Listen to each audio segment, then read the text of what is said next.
उत्पन्ना एकादशी व्रत कथा। नमस्कार भाइयों बहनों, जय मां गायत्री। आप सभी का मेरे YouTube चैनल शुभकर माही अष्टमी में स्वागत है। आज के इस वीडियो में सुनते हैं उत्पन्ना एकादशी व्रत की कथा। मार्गशीर्ष माह की कृष्ण पक्ष की एकादशी तिथि को उत्पन्ना एकादशी के नाम से जाना जाता है। हमारे हिंदू धर्मशास्त्र में ऐसी मान्यता है कि इस व्रत को करने से व्यक्ति को पिछले जन्म के पापों से भी मुक्ति मिल जाती है। उत्पन्ना एकादशी का व्रत करने वालों को इस कथा को जरूर ही सुनना चाहिए या पढ़ना चाहिए, तभी व्रत का संपूर्ण फल मनुष्य को प्राप्त होता है।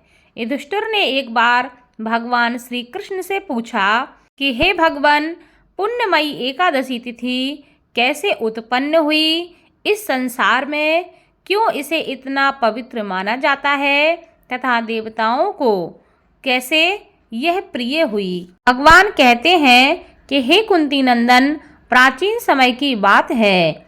सतयुग में मुर नामक दानव रहता था। वह बड़ा ही अद्भुत, अत्यंत रौद्र तथा संपूर्ण देवताओं के लिए भयंकर था। उस काल रूपधारी दुरात्मा महासुर ने इंद्र को भी जीत लिया था।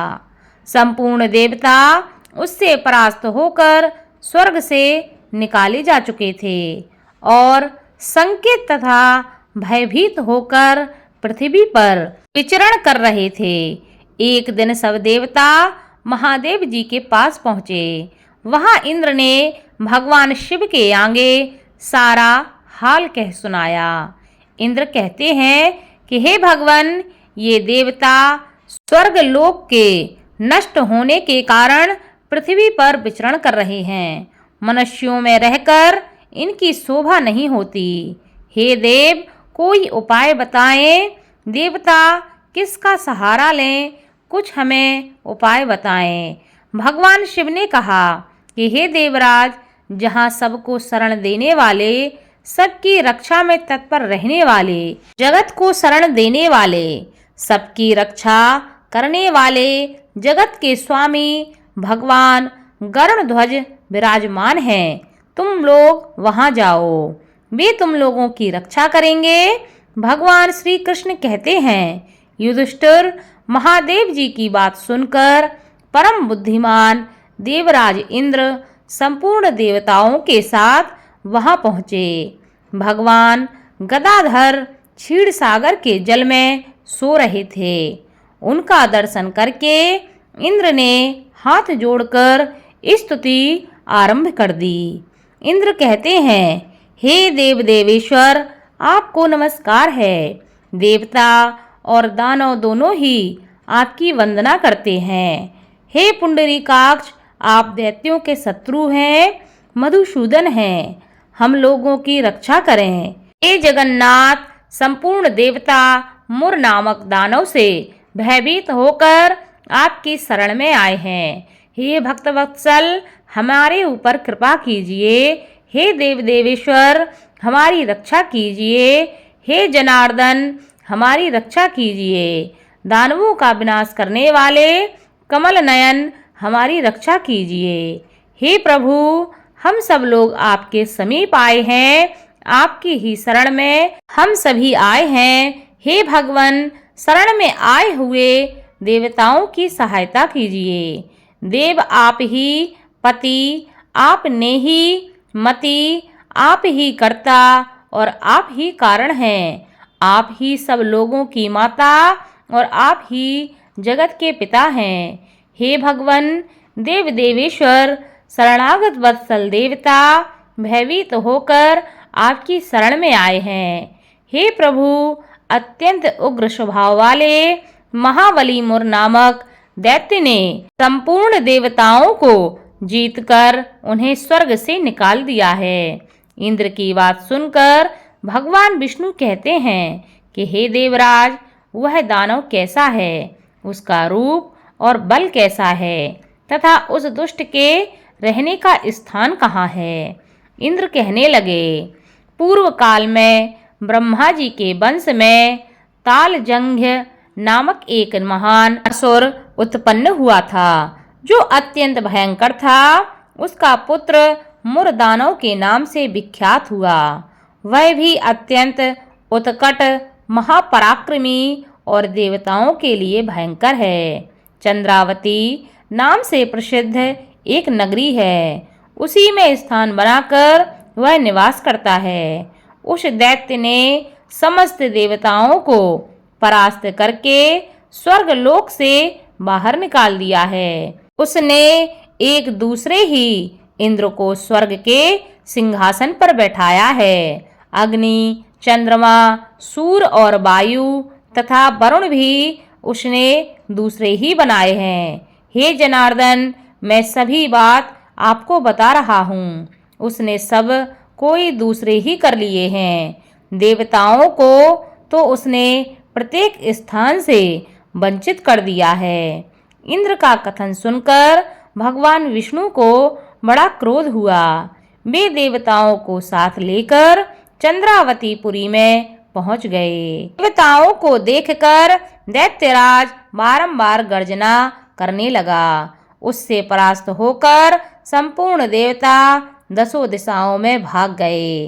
अब वह दानव भगवान विष्णु को देखकर बोला, खड़ा रहे, खड़ा रहे।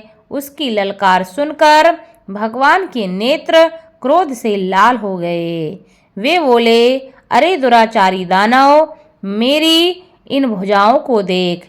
यह कहकर भगवान नारायण ने अपने दिव्य बाणों से सामने आए हुए दुष्ट दानव को मारना प्रारंभ कर दिया। दानव भय से बहल हो उठे। पांडु नंदन तत्पश्चात श्री विष्णु ने दैत्य सेना पर चक्र का प्रहार किया। उससे छिन्न भिन्न होकर सैकड़ों योद्धा मौत के मुख में चले गए। इसके बाद भगवान मधुसूदन बद्री काश्रम चले गए। वहां सिंघावतो नामक की गुफा थी, जो 12 योजन लंबी थी। पांडुनंदन उस गुफा में एक ही दरवाजा था। भगवान विष्णु उसी में सो रहे। दानव मुर भगवान को मार डालने के उद्देश्य को पूरा करने के लिए वह उनके पीछे लगा रहा और वहां पहुंचकर उसने भी उसी गुफा में प्रवेश किया। वहां भगवान को सोते देख उसे बड़ा ही हर्ष हुआ। उसने सोचा, यह दानव का भय देने वाला देवता है, अतः निसंदेह मैं इसे मार डालूंगा। युधिष्ठिर दानव को इस प्रकार विचार करते ही भगवान विष्णु के शरीर से एक कन्या प्रकट हुई, जो बड़ी ही रूपवती, सौभाग्यशालिनी तथा दिव्य अस्त्र शस्त्रों से युक्त थी। वह भगवान के तेज के अंश से उत्पन्न हुई थी। उसका बल और पराक्रम महान था। हे युधिष्ठिर, दानवराज मुर ने उस कन्या को देखा। कन्या ने युद्ध का विचार करके दानव के साथ युद्ध के लिए याचना की। युद्ध छिड़ गया। कन्या सब प्रकार की युद्ध कला में निपुण थी। वह मुर नामक महान असुर उसके हुंकार मात्र से राख का ढेर हो गया। दानव के मर जाने पर भगवान जागकर उठ खड़े हुए। उन्होंने दानव को धरती पर पड़ा देखकर पूछा, मेरा यह शत्रु अत्यंत ही क्रुद्ध और भयंकर था, इसका वध किसने किया है? तो कन्या कहने लगी, हे स्वामिन, आपके ही प्रसाद से मैंने इस महादैत्य का वध किया है। श्री भगवान ने कहा, हे कल्याणी, तुम्हारे इस कर्म से तीनों लोक मुक्ति, मुनि और देवता आनंदित हुए हैं। अतः तुम्हारे मन में जैसी रुचि हो उसके अनुसार मुझसे कोई वर मांगो। देव दुर्लभ होने पर भी वह मैं तुम्हें वर अवश्य दूंगा। इसमें तनिक भी तुम संदेह मत करना। वह कन्या साक्षात एकादशी ही थी। उसने कहा कि हे प्रभु, यदि आप प्रसन्न हैं तो मैं आपकी कृपा से सब तीर्थों में प्रधान समस्त विभ्रों का नाश करने वाली तथा सब प्रकार की सिद्धि को देने वाली देवी बनूं। हे जनार्दन, जो लोग आप में भक्ति रखते हुए मेरे दिन को उपवास करेंगे उन्हें सब प्रकार की सिद्धि प्राप्त हो। हे माधव, जो लोग उपवास नक्त अथवा एक भुक्त करके मेरे व्रत का पालन करें उन्हें आप धन, धर्म और मोक्ष प्रदान करें। श्री विष्णु कहते हैं कि हे कल्याणी, तुम जो कुछ कहती हो वह सब पूर्ण होगा। भगवान श्री कृष्ण कहते हैं कि हे दुष्टुर, ऐसा वर पाकर महाव्रता एकादशी बहुत प्रसन्न हुई। दोनों पक्षों की एकादशी समान रूप से कल्याण करने वाली है। इसमें शुक्ल और कृष्ण का भेद नहीं करना चाहिए। यदि उदय काल में थोड़ी सी एकादशी, मध्य में पूरी द्वादशी और अंत में किंचित त्रयोदशी हो तो वह त्रिस्पर्शा एकादशी कहलाती है। वह भगवान को बहुत ही प्रिय है। यदि एक त्रिस्पर्शा एकादशी को उपवास कर लिया जाए तो 1 सहस्त्र एकादशी व्रतों का फल प्राप्त होता है तथा इसी प्रकार द्वादशी में पारण करने पर सहस्त्र गुना फल माना गया है। अष्टमी, एकादशी, षष्ठी, तृतीया और चतुर्थी ये यदि पूर्ण तिथि से विद्ध हो तो उनमें व्रत नहीं करना चाहिए। परिवर्तनी तिथि से युक्त होने पर ही इनमें उपवास का विधान है।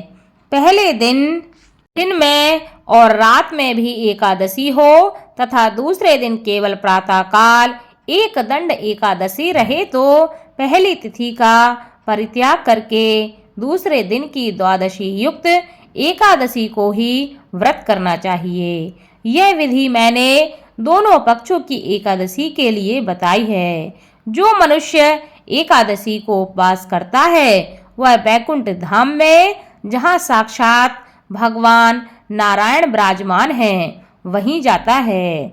जो मानव हर समय एकादशी के महात्म्य का पाठ करता है या पाठ सुनता है तथा एकादशी की कथा का श्रवण करता है या दूसरों को सुनाता है, उसे सहस्त्र गोदानों का पुण्य फल प्राप्त होता है।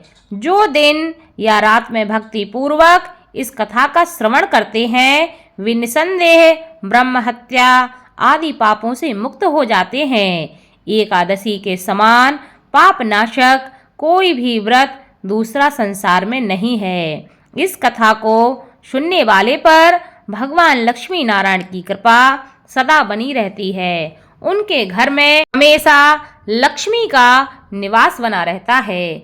उनके समस्त मनोरथ पूर्ण होते हैं। इस कथा को खुद सुने, आपके जो अपने हैं उनको भी इस कथा के बारे में बताएं और इस कथा को ज़्यादा से ज़्यादा शेयर करें ताकि आपके साथ साथ आपके अपने जो हैं वह भी इस कथा का लाभ ले सकें और उनके ऊपर भी भगवान लक्ष्मी नारायण की कृपा हमेशा बनी रहे। धन्यवाद।